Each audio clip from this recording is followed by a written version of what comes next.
Hello, welcome to another episode of Fran-Switch Code. Today I was at WeWork doing work, got home like an hour ago. It's 8:30, so I got home at like 7:30.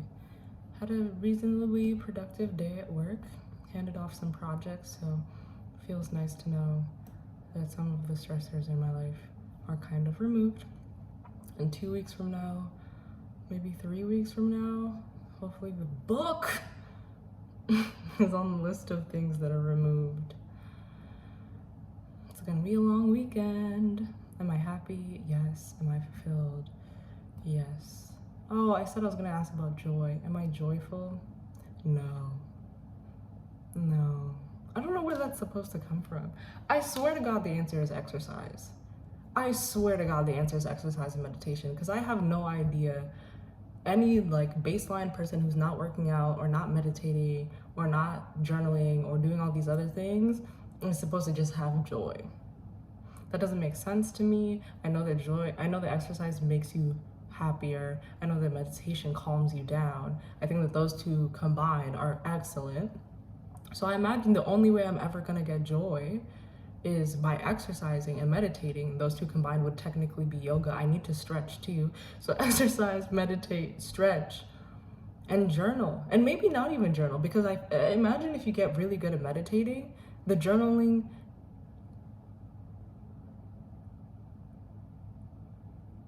that's actually a really good question. Does the need for journaling go away if you get really good at meditating? Kind of depends on what you think the benefits of journaling are. I think the benefits are reflection. You need to do that regardless. Meditating is not reflection. So I guess no, for that reason. The reason why I almost thought it should go away is because it's a good de-stressor to like get your feelings out and slow down and process. But if you slow down and process so much that you're not even thinking about the thing, you're just thinking about your breath. I was like, maybe that, that's a reasonable substitute, but reflection is important. And then that kind of ties into, there's many forms of journaling. So it's like, which form am I talking about removing? Free writing is probably what I'm talking about removing, like stream of consciousness. And then reflective journaling would need to stay, which again is what this YouTube channel is. Reflective journaling. I'm trying to think if there's other methods of journaling. Get gratitude journaling, reflective journaling, journaling to plan. I feel like those are the major categories. I know there's like all these other types of journals, but they fall under a gratitude journal type thing, a free write journal type thing, or a reflective journal type thing, I think. Maybe I'm missing something. If I am, let me know. Meditating, I hypothesize that meditating removes the need for free writing, journaling, but you still need to reflectively journal to grow as a person. I don't know whether gratitude journaling kind of goes away. Can you meditate your way out of gratitude journaling? If you do a loving kindness meditation, if you do a gratitude meditation. That's the thing, there's too many categories of meditation and too many categories of journaling for me to substitute those words for each other in a way that makes sense. But I think meditating is more important than journaling. Because I imagine if you get good at meditating, you're probably going to get better at being self-aware in the moment and won't need as much reflection to pull things out of yourself. Anyway, exercise, meditation, yoga, journaling. Sunlight, good food, Maslow's hierarchy of needs. I swear to God, the bottom of that pyramid is the answer to joy. It has to be, because I can't figure out where else you'd get joy from. Again, we can talk about biblical joy, which is having faith in the Lord. Everything will work out, which is a valid form of joy. I just can't even imagine that being as good as it could be without the baseline things established. Or can it be? Two categories of joy. Agnostic joy, biblical joy. Biblical joy comes from faith in God. Agnostic joy comes from the bottom of that hierarchy of needs being taken care of and taken care of well. And that's my answer to how to cultivate joy, a question I've been asking myself for a while now. So that answers that. Am I fulfilled? I mean, I just discovered the secret of joy. That's fulfilling. Unfortunately, I have not figured out how to capture smell on video. Capture smell virtually. I find my job incredibly fulfilling. The fact that I had a productive day at work today, incredibly productive day. I was banging out more stuff that I probably banged out all week. I mean, I was also at WeWork hella late. I put in more hours, got more work done. I love product management, so feeling like I'm doing a good job of being a product manager is incredibly fulfilling. It literally feels like it feels like self-actualization. Truly does. And that's the funny thing is like, I don't know if the hierarchy of needs is supposed to be a pyramid, because I'm really messing up the bottom of that pyramid. I'm not working out, I'm not sleeping, I'm not eating well, I'm dehydrated, I'm not getting enough sunlight, not getting enough social support, 150 other things. But the self-actualization category, I can hit that on days where I'm not hitting the rest of the pyramid, which is kind of crazy. I think maybe in the macro, that's probably where it matters, right? Like I can't be a product manager if I'm starving every day. So like, even though today I was self-actualized, but didn't have the bottom of the pyramid, over the course of maybe a month, if I consistently don't hit the bottom of the pyramid, I won't feel the top in aggregate. And that's my answer to that confusion that I created for myself. What did I learn about Oakland? It's cold, bruh. I just ordered a thick wool winter jacket off of Amazon. Why I did that? Two things. First of all, it's cold, so I needed a jacket. Second of all, I'm not willing to shop around.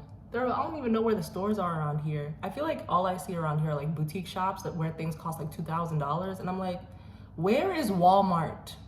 Where is it? The joys of living downtown is Walmart is nowhere near me. And it's interesting because like Houston's more spread out, but the Walmarts were very close, or at least we're close to where I lived. And we're close to downtown relatively compared to Oakland. I looked at the map. I looked where the dollar store is. I looked where Walmart is. I looked where Kohl's, all these things are, and they are out, baby. They're out. The suburbs here feel way too far out. Suburbs in Houston, 10 minutes. Well, the suburbs where I lived. Suburbs in Houston can get as far as an hour away and you're somehow still in the city of Houston, but that's a whole other conversation. But the reason I bring this up is because someone was like, ooh, are you ready for Indian summer? I was like, what? And she's like, are you excited for it to get warmer? I'm like, bruh, I literally just ordered a winter jacket. And I saw 2 people wearing a winter jacket yesterday. And you're about to tell me it gets warmer? Because I remember them saying like, yeah, the summer here is a little shifted. And I thought, okay, it was super hot. Not for Houston standards, for Oakland standards. It was super hot in September. I thought that was it. That was like the heat wave that people were talking about, the Indian summer. It's mid-October, bruh. And y'all telling me this summer thing is still coming? Listen, I'll be more than happy to have a jacket I don't use. I will not complain about that at all. I'm just skeptical. So we'll see if the weather turns up right as I get shipped a wool jacket. Again, not gonna complain, would love for that to happen. I'm just saying, but whew. Anyway, so related to the conversation of Walmart and all these stores being super far away is online shopping. I'm really afraid to do online shopping because I'm like, oh my God, what if it's the wrong size? I have a Redfin shirt, a beautiful Redfin shirt. It was the wrong size. I emailed them, can I return this and exchange it for another size? And they said no. Fashion Nova, I don't know how people are shopping at Fashion Nova. They don't do free returns or exchanges. You pay for that. Why is it costing money to go shopping to pay more money for a thing that I'm about to buy? The only store that I've shopped with that I feel comfortable doing so because they do free exchanges, returns, whatever, is Nike. But I'm not buying a new pair of shoes every day. I want a t-shirt, I want some jeans, I want a top. And the fact the websites are like, I understand, right? Like, we can't eat the cost of you trying out everything and bringing it back to us. But at the bare minimum, an exchange. You don't have to do free returns. I think you should do free exchanges. And Amazon is the only place where I can send it back for free. So I bought my coat on Amazon. What did I learn about life in general today? I learned that you need balance. And I don't have it. You might think that's like an obvious thing. The interesting thing about learning things explicitly is like they're obvious and apparent in life, but you have to see them and recognize them and internalize the message. And today I internalized the message that I need balance. Because I got super irritated recently this week because I was like, oh, the reason that this or that isn't as far along as it should be is because I've been spending too much time talking to people or hanging out with people or whatever, being social activities. We'll group them into social activities. And it made me mad. It made me so angry. And it's interesting that my answer to I'm doing a lot and I couldn't do it all because I was being social was I'm mad that I was being social instead of I shouldn't be doing this much. And I think it's because my whole life I've operated on doing a lot and being social-ish. So the fact that I leaned into being social and it felt like I couldn't do as much, it just irritated me. But my boyfriend told me that instead of being mad about literally making memories, I should dig myself out of the work that I have to do, and the people that I made the memories with will be there. And I think that's a really fair thing to say. And I probably have to unpack with my therapist why I thought the appropriate answer was don't be social anymore instead of don't try to do everything. The addiction to be productive, like people keep calling it capitalism. I don't know, that feels like an exaggeration to me. It doesn't feel like capitalism because it's not just work. I don't know enough about capitalism to make the claim about whether this is capitalist or not, but the need to be doing everything all the time and is hella productive, I imagine is influenced by capitalism, but I feel like that's just such a strong label to attach to a complex problem. The fact that I've been brainwashed over the course of my life to think, fuck being social, even though you're a social being. I specifically am a social being because I'm an extrovert. Humans are social beings. We live in a society. You know what the first part of society says? Social! That's not actually how linguistics works, but you get the point. And for my answer to be like, how dare I be social instead of do things that are unnecessary, things that don't pay the bills, things that I just want to do. Like I just want to do 12 side projects and read 100 books. That's it. I literally just want to do these things because I want to do the most. There's a lot to unpack there and I really don't know where to start. I don't really care. The point is the answer is don't cut out being social. Cut out doing the most. I wish I could do all of them though. It feels so, it feels good when you get it all done. But yeah, it also feels better to have friends. And the fact that that didn't click for me, scary. So scary. So that's what I learned about life today. Don't cut out the social activities that literally are the substance of life. Cut out doing the most. Now, if your social activities are creeping into literally doing your job, that's a different story.